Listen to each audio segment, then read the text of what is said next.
World leaders and web users square off in Deauville as the G8 members meet in northern France for their annual summit. Policing the internet is on their agenda. The web bosses are warning against any restrictions, though. Are world leaders trying to limit internet freedom? This is Inside Story.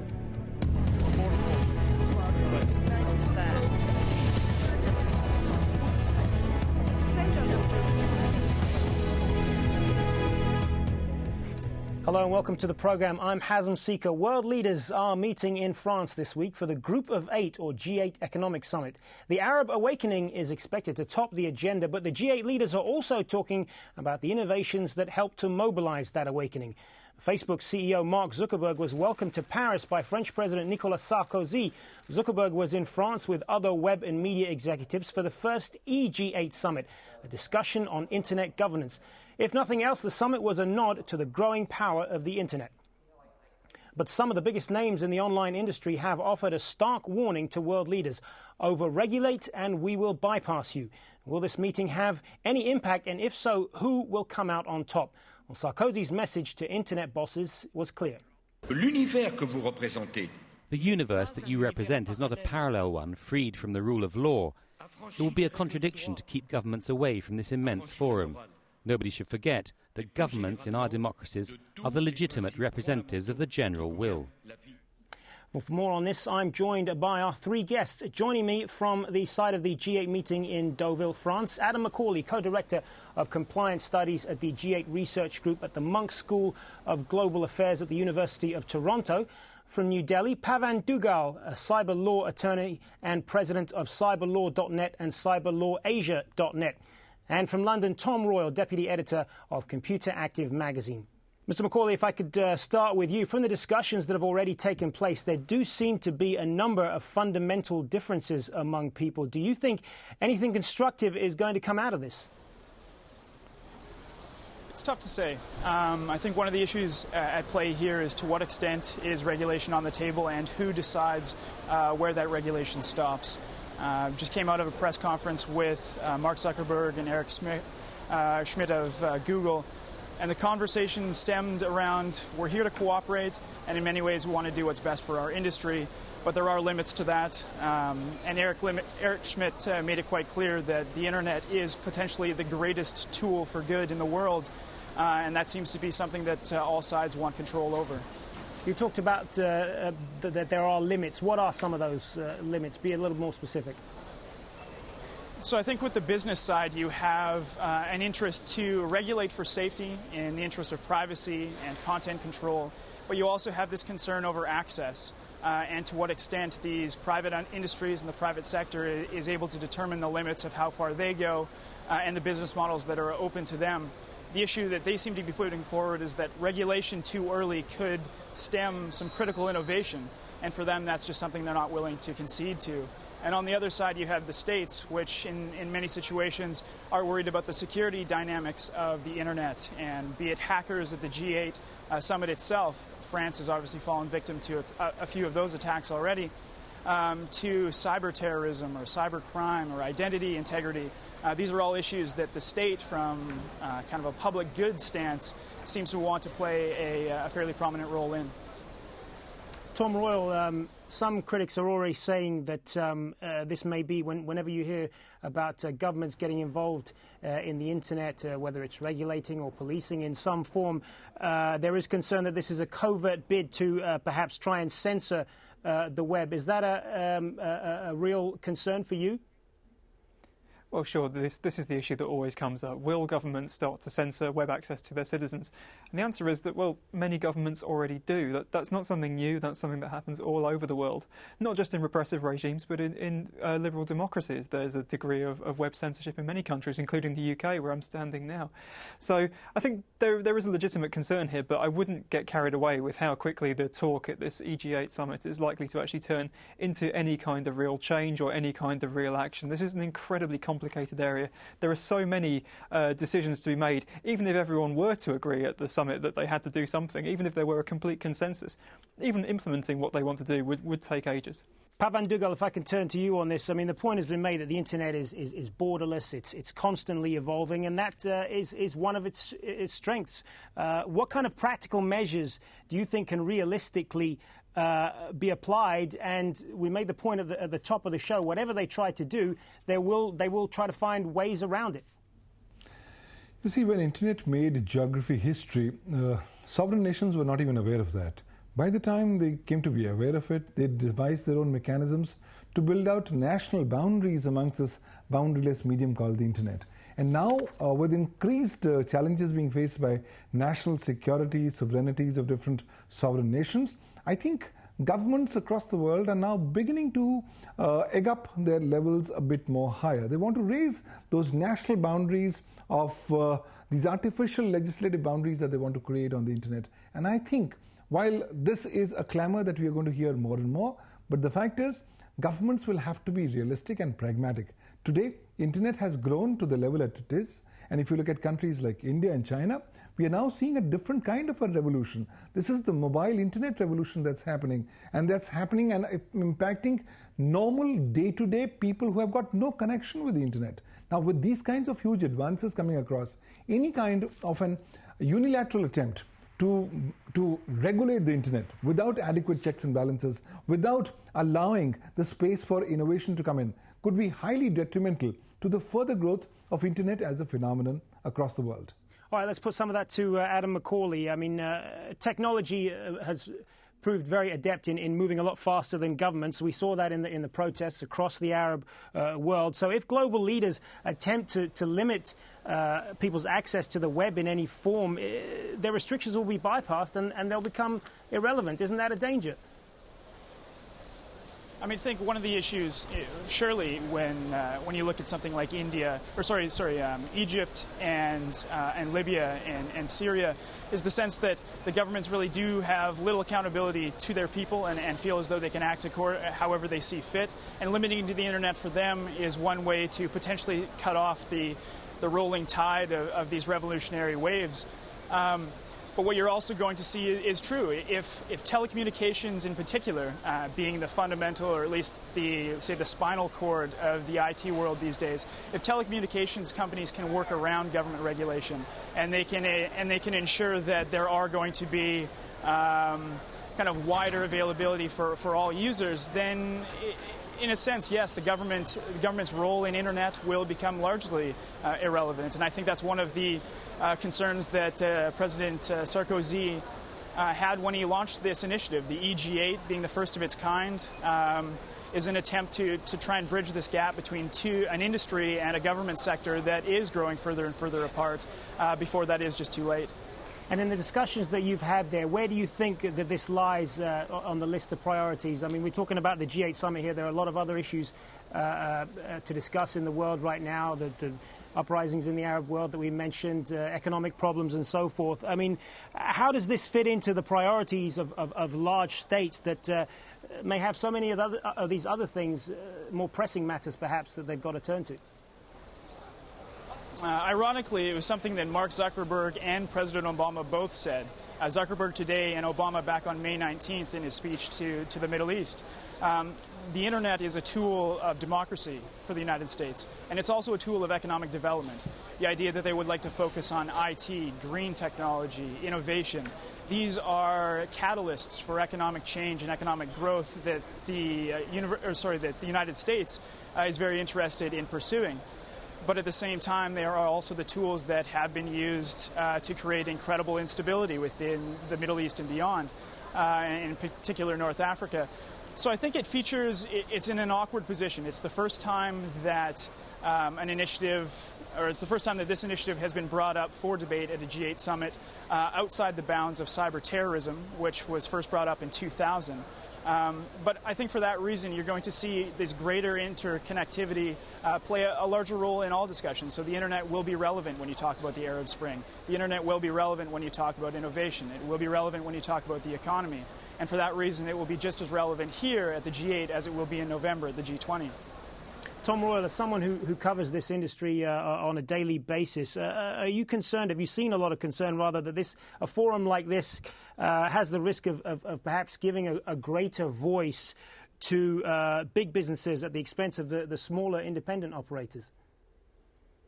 There certainly is a concern to the extent at which this has given certain big internet businesses a real kind of lobbying access to leaders. But then, I mean, let's not pretend that people like Google's Eric Schmidt didn't have that access anyway. They certainly do have access to very important politicians when they want it. I think there is a real concern that it's a matter of whether anything that's decided here or discussed here will be in the interests of citizens or whether it'll be in the interests of these corporations who have the access.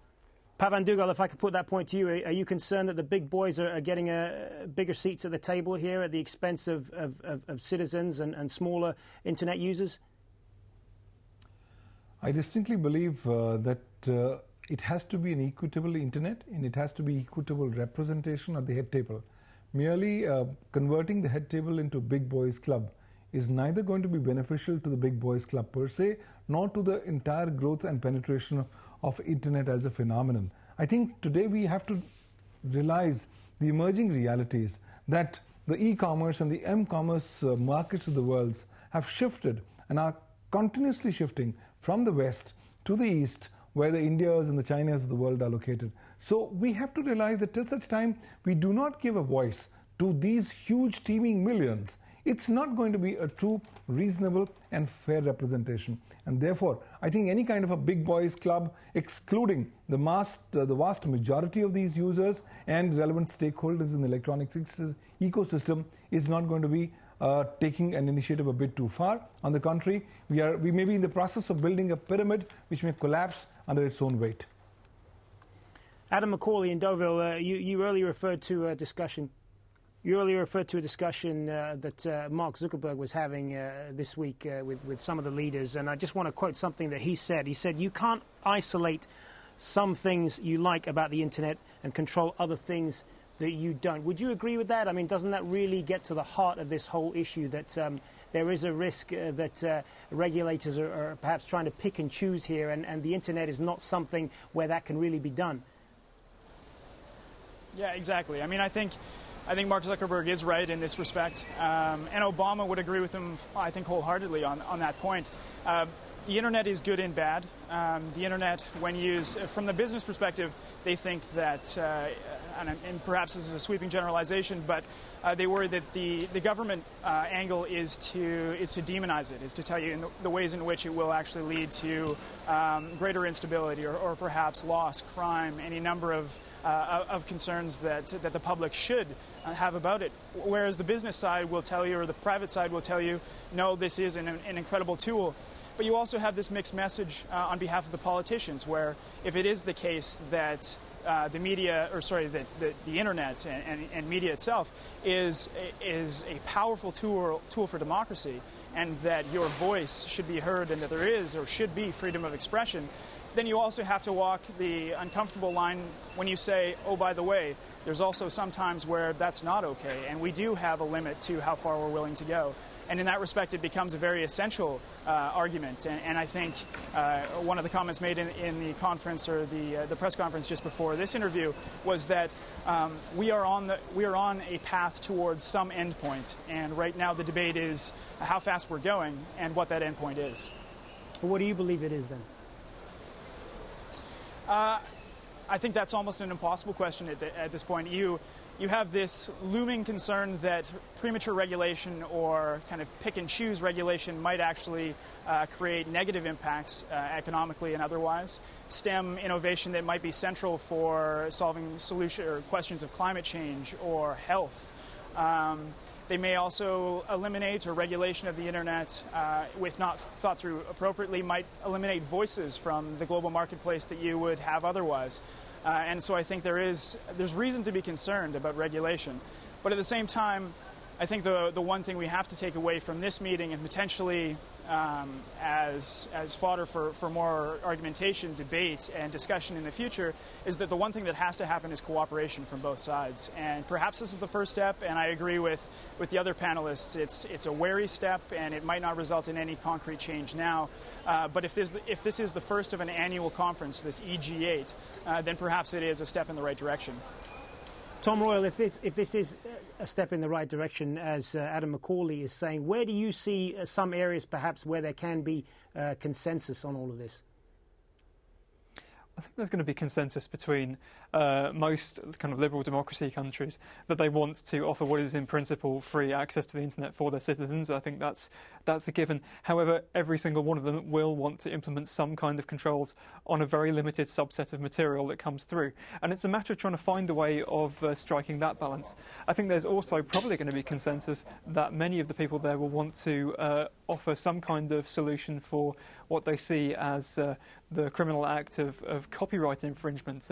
Monsieur Sarkozy's government has implemented the Hadopi rules, which are the three strikes policy when it comes to copyright infringement. So if you were caught downloading movies or music that you haven't paid for 3 times, you could technically have your internet access cut off. And I think that kind of policy would be agreed with by many. However, as with all of these things, it's really a matter of, even if they want to do it, even if they can agree on doing it, how are they going to do it, and who are they going to get to actually make these changes on their behalf? Who is going to implement them in a system that is global, in a system where the server that you're trying to control, that your government is trying to place a restriction on, could be way outside your national boundaries? Yeah, let's put that to Pavan Dugal in Delhi. This issue of intellectual property rights and copyright infringement on so on downloading movies that you don't have permission to download, for example. There is a lot of consensus on the need to go after that, but is it really, can it realistically be implemented? And is there enough support for it, for it to be really implemented properly? I think intellectual property rights is one platform that's invariably going to generate some broad principles of consensus. But we have to be appreciative of the fact that different national countries have their own distinct legislative approaches of how to deal with intellectual property. And to look at some kind of an international consensus in this regard will take some time. But prior to that, I see more important issues over which there may be slightly more faster pace of consensus, and those will be issues concerning the security and the stability of the network. I think both the governments, the private sector, and all relevant stakeholders realize that unless until this particular network is going to be secure, is going to be stable, the entire collective progress of humanity as a whole is going to be under question mark. So I think that could be one area that's going to propel far greater, shall I say, cooperation and consensus at an international level. Also, the fight against cybercrime will be another major issue.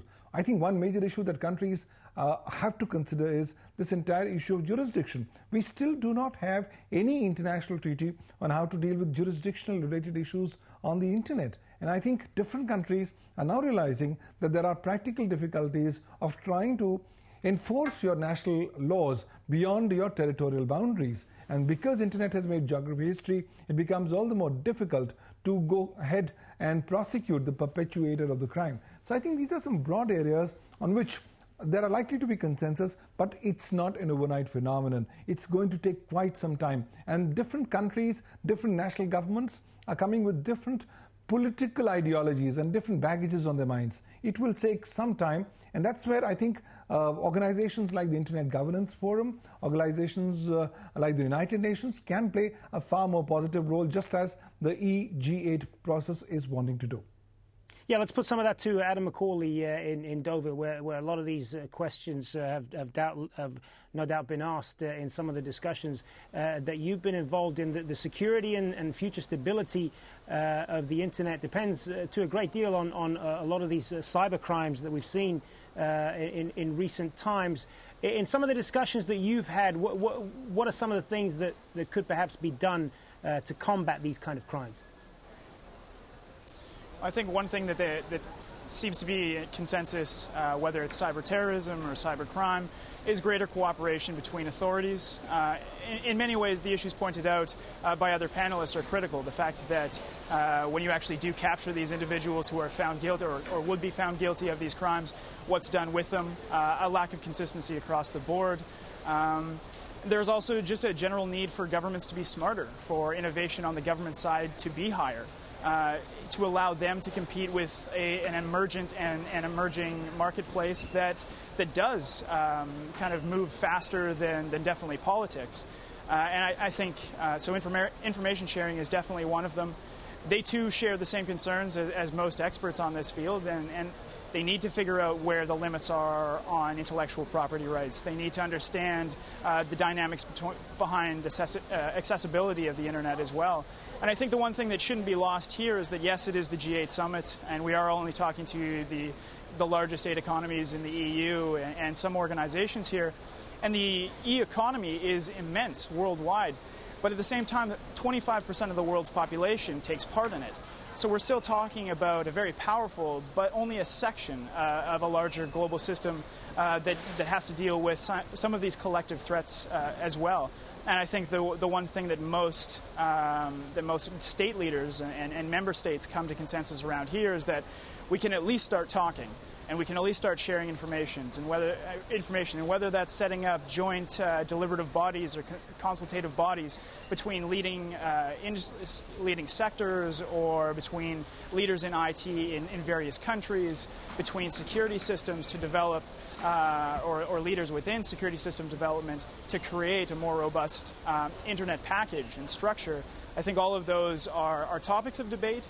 And topics of discussion, and I'm not sure at the end of the week where industry leaders will come to, or how they will come to feel about the results of this event.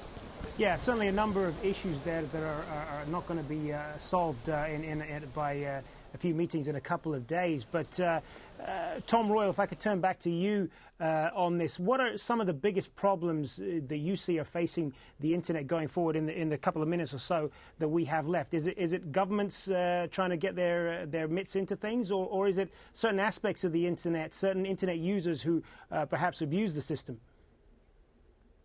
Well, there are so many problems going forward, and they're not exclusively limited to what you just mentioned. I mean, yes, there is a very real possibility of governments in certain countries actually acting to curtail internet access in a way that will be greatly to the disadvantage of their citizens. We've seen this in Egypt recently, albeit only for a short period of time. There's also cybercrime, whether that's on a local level, the kind of level that affects individuals, where someone steals my credit card maybe, and on a national level, where you have acts of what are essentially espionage being carried out via the internet. There's also issues of some really horrible crimes that can be committed via over the internet, and how we're going to deal with those. And those are not things that 8 countries discussing together can solve. They're not things that 20 countries discussing together can solve, because the internet is global. The moment you have a globalised system, either unless you actually have a effective kind of rule of law all over the system, people can always hide. People can always go connect to the internet from a location that doesn't have an effective rule of law and commit crimes from there. You've also got the issue that we just touched upon, that of course internet access is not yet global, and there are many people who are not online who would benefit greatly from being online. And unfortunately, it's the case that actions that might be taken in the name of trying to improve security on the internet might also impede the ability for us to get more people online. The more kind of structures you put into place to track who's using the internet in any location, the harder it is for especially the poorest people to actually get access at all. So there's huge challenges going forwards, and I wouldn't overstate the impact of what's been discussed here at the E-G8 when it comes to actually solving many of them. All right, final word to Pavan Dugal in New Delhi, briefly in the minute or so that we have left. What do you think are the biggest challenges facing the internet and possible regulation of the internet? I think some of the biggest challenges include, how does the world come together to get a secure internet? Is ICANN alone sufficient? Do we require more agencies like United Nations, the IGF, or the E-G8s of the world? More importantly, another bigger issues and challenges will be how to effectively have parameters for effective implementation of what is arrived at as a consensus on an international level. Are there going to be some penalties? Are we going to have some kind of a treaties? Now, none of that is relatively clear. And more importantly, we have to realize that the multilingual aspect of the internet has been completely forgotten by the people on the head table. There are large numbers of millions of people who do not understand English, and for them, their native language is what is most important. Now, one of the biggest challenges will be, how does the internet as a whole transform from a mere English internet to a multilingual internet, and how do you get more and more stakeholders who do not know English but who know their native languages to be utilizing the internet? We are going to have to leave it there. That is going to have to be the last word. I want to thank all 3 of our guests for taking part in the discussion: Adam McCauley in Deauville, Pavan Dugal in New Delhi, and Tom Royal in London. Many thanks for your time. Thank you. And thank you for joining us here on this edition of Inside Story. As always, we welcome your comments and suggestions. You can email them to us at insidestory@aljazeera.net. Bye for now.